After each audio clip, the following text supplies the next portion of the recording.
We're joined now by Kentucky Republican Senator Rand Paul, who makes his primetime address to this convention tomorrow night. Senator, as always, welcome back to the Kudlow Report.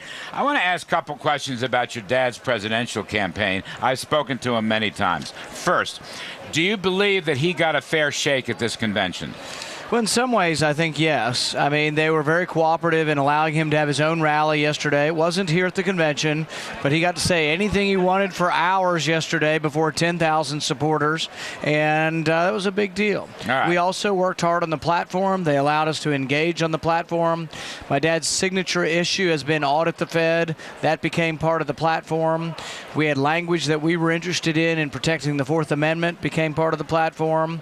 I specifically have a bill that says we shouldn't have drone surveillance domestically in our country without a warrant. That became part of the platform. So we're pretty pleased with how the Romney side cooperated with us on the platform. I've talked to your dad many times about linking the dollar to gold, which is something I believe in. I know he believes it. I believe you believe that.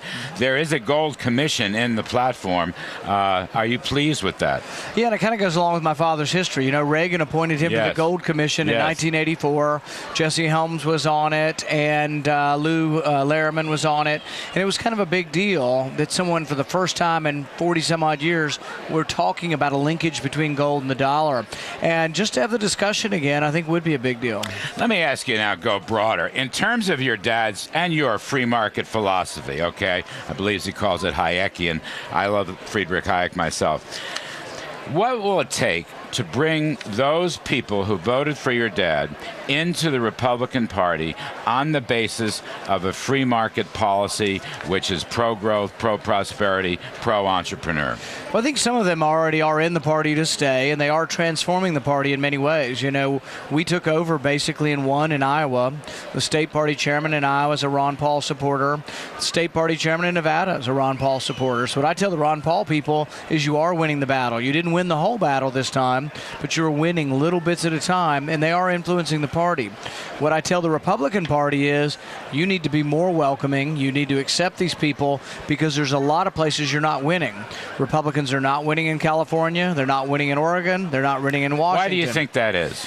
Well, because I think that the traditional Republican message isn't resonating with young voters and independent voters, but there's something about the libertarian message. It's a little bit less aggressive foreign policy.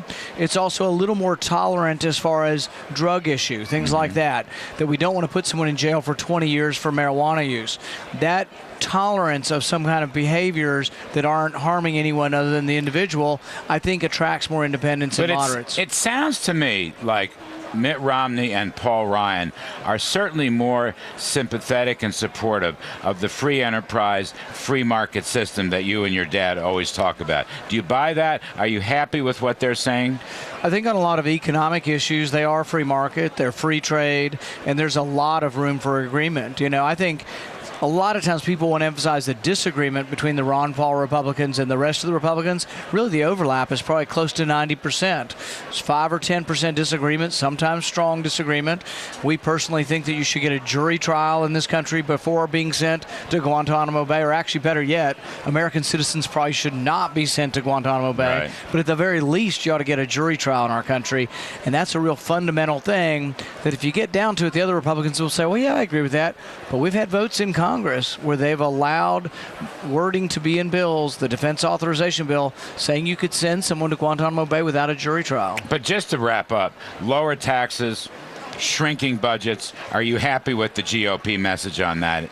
Yes, and I'm very unhappy with what we have. I'm very unhappy with $6 trillion worth of new debt under President Obama, and I think Governor Romney will and can turn around the country. That's great stuff. Thank you very much. Senator Rand Paul, thank you. We appreciate it, as always.